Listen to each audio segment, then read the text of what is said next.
என்ன பார்க்க போகிறோம் அப்படின்னு சொல்லி பார்த்தோன்னா, அதாவது கிராம உதவியாளர் போஸ்டிங்க்கு வந்து ஒரு வெப்சைட்லேயும் தனித்தனியாக வந்து ஒவ்வொரு டிஸ்ட்ரிக்ட்லேயும் வேக்கன்சி வந்து வெளியிட ஆரம்பிச்சிட்டாங்க. அப்படி பார்க்கும்போது இப்போ ஃபஸ்ட்டு வந்து நமக்கு செங்கல்பட்டு டிஸ்ட்ரிக்ட்லேருந்து ஒரு நோட்டிஃபிகேஷன் வந்து வெளியிட்டிருக்காங்க. ஃபஸ்ட்டு இந்த உங்களோட க்ரோமில் வந்து ஏதாவது ஒரு ப்ரௌசர் ஓப்பன் பண்ணிவிட்டு அதில் வந்துட்டு எந்த டிஸ்ட்ரிக்ட் நீங்கள் பார்க்கணுன்னு விரும்புகிறீங்களோ அந்த டிஸ்ட்ரிக்டோட வெப்சைட் உள்ளே போயிட்டு அதோட நோட்டிஃபிகேஷன் அப்படின்ற ஒரு இதில் ஈவெண்ட்டில் அந்த செக்ஷனில் நீங்கள் போய்க்கிட்டு ரெக்யூர்மெண்ட் அப்படின்றத வந்து கிளிக் பண்ணிங்க அப்படின்னு சொல்லி சொன்னாலே உங்களுக்கு வந்து தான் நீங்கள் நேரடியாகவே பார்க்கலாம். Application R invited for village assistant post இதில் வந்து நமக்கு வந்து தெரியப்படுத்திட்டாங்க. அதாவது இதில் வந்து வேக்கண்ட் எவ்வளோ, எந்தெந்த பிளேஸில் எவ்வளோ இருக்குது அப்படின்றத வந்து மென்ஷன் பண்ணியிருக்காங்க. ஸ்டார்டிங் டேட் வந்து 7/7/2025 வந்து அறிமுகப்படுத்திட்டாங்க. எண்டு டேட் வந்து 5/8/2025. ஸோ இந்த ஃபார்மை தான் இப்போ நான் வந்து டவுன்லோட் பண்ணிவிட்டு உங்களுக்கு வந்து இதுக்கான விளக்கத்தை வந்து சொல்ல போகிறேன். ஸோ வாங்க ஃப்ரெண்ட்ஸ் எப்படின்றத பார்க்கலாம். டிஸ்ட்ரிக்ட்லேருந்து தான் ஃபஸ்ட்டு வேக்கன்சி வந்து வெளியிட்ருக்காங்க. ஈரோடு மாவட்டம் இதுக்கு முன்னாடியே வெளிப்படுத்திட்டாங்க. ஸோ இந்த இதில் நம்ம என்னென்ன வேக்கண்ட் இருக்குது எங்கெங்கே எப்படின்றத வந்து பார்ப்போம். அடுத்தடுத்து ஒரு டிஸ்ட்ரிக்டாக வர்றப்ப அதை வந்து உங்களுக்கு நான் வந்து அந்த பிடிஎஃப் லிங்க் வந்து கொடுக்குறதுக்கு ட்ரை பண்ணுறேன். ஃபஸ்ட்டு வந்து செங்கல்பட்டு மாவட்டம், இதில் வந்து எந்தெந்த வில்லேஜில் வந்து எவ்வளோ போஸ்ட் இருக்குது அப்படின்றத வந்து மென்ஷன் பண்ணியிருக்காங்க.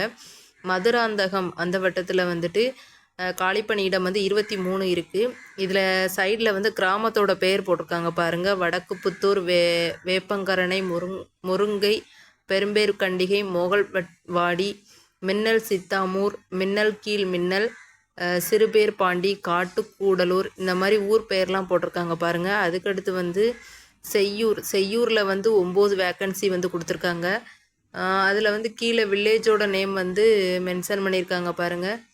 இதில் போயிட்டு நீங்கள் வந்து அப்ளை பண்ணிக்கலாம். அதுக்கப்புறம் தாம்பரம் கொடுத்துருக்காங்க. தாம்பரமில் வந்து 2 வேக்கன்சி, அப்புறம் வண்டலூரில் 6 வேக்கன்சி, பல்லாவரமில் வந்து கொடுக்கல. ஸோ மொத்தமாக இதில் வந்து ஒரு 41 வேக்கன்சி வந்து கொடுத்துருக்காங்க. நெக்ஸ்ட்டு வந்து ஃபார்ம் தாங்க மெயின். ஃபார்ம் வந்து எப்படி வந்து கொடுத்துருக்காங்க அப்படின்னு சொல்லி பார்த்தோன்னா, உங்களோட ஃபோட்டோ வந்து நீங்கள் ஒட்டிட்டு அதுக்கப்புறம் விண்ணப்பதாரரோட பெயர், தந்தை அல்லது கணவரோட பெயர், இருப்பிட முகவரி, பிறந்த தேதி, வயசு, நீங்கள் எந்த ஜெண்டர், அதுக்கப்புறம் வந்து கம்யூனிட்டி சர்டிஃபிகேட் கேட்டிருக்காங்க. அடுத்து மாற்றுத்திறனாளியா ஆம் இல்லை அப்படின்ற மாதிரி மென்ஷன் பண்ண சொல்லியிருக்காங்க. அதுக்கப்புறம் வந்து ஆதரவற்ற விதவை அது வந்து இருக்கா இல்லையான்ற மாதிரி மென்ஷன் பண்ண சொல்லியிருக்காங்க. முன்னாள் இராணுவத்தினரா, பணியிடம் கோரும் கிராமம், அதாவது எந்த கிராமத்தில் வந்து நீங்கள் வந்து இதை அப்ளை பண்ண போகிறீங்களோ அந்த கிராமத்தோட நேமை வந்து கண்டிப்பாக மென்ஷன் பண்ணணும். அதுக்கப்புறம் வந்து இருப்பிட மாவட்டம், வட்டம் மற்றும் கிராம விவரங்கள், நீங்கள் வந்து எந்த தாலுக்கில் இருக்கீங்க, எந்த டிஸ்ட்ரிக்ட் இருக்கீங்க, நீங்கள் எந்த கிராமத்தில் வர்றீங்க அப்படின்றத வந்து கேட்டிருக்காங்க. இதை வந்து மென்ஷன் பண்ணிடுங்க. இருப்பிட வட்டம், இருப்பிட கிராமம், அதுக்கப்புறம் பிறப்பிட சான்றிதழ் இதெல்லாம் கொடுக்கணும் அப்படின்ற மாதிரி மென்ஷன் பண்ணியிருக்காங்க. அடுத்து தொலைபேசி எண் கேட்டிருக்காங்க பாருங்கள். அடுத்து மின்னஞ்சல் முகவரி, அதுக்கப்புறம் வந்துட்டு கல்வி தகுதி சான்றிதழ் இணைக்கணும் அப்படின்னு கொடுத்துருக்காங்க. அடுத்து 10ஆம் வகுப்பு வந்து குவாலிஃபிகேஷன் கேட்டிருக்காங்க. அதாவது பாஸ் ஆர் ஃபெயில் அப்படின்ற மாதிரி கேட்டிருக்காங்க. அதுக்கப்புறம் வந்து மிதிவண்டி ஓட்டும் திறன் பெற்றவரா, அவங்களுக்கு சைக்கிள் ஓட்ட தெரியுமான்னு கேட்டிருக்காங்க.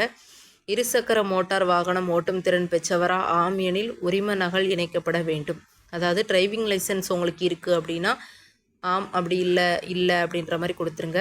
குவாலிஃபிகேஷன் டீட்டெயிலை பொறுத்த வரைக்கும் தமிழ்நாடு அரசு தேர்வுகள் இடைநிலை பள்ளி இறுதி வகுப்பு சான்றிதழ், அதாவது எஸ்எஸ்எல்சி முடிச்சிருக்கோம், 10th முடிச்சிருக்கோன்னு சொல்லியிருக்காங்க. தமிழை வந்து ஒரு பாடமாக எடுத்து தேர்வு எழுதப்பட்டிருக்க வேண்டும் அப்படின்னு சொல்லியிருக்காங்க. மதிப்பெண் பட்டியல் வந்து அதாவது 10th மார்க் ஷீட் வந்து கம்பல்சரி நீங்கள் கொடுக்கணும் அப்படின்னு சொல்லியிருக்காங்க.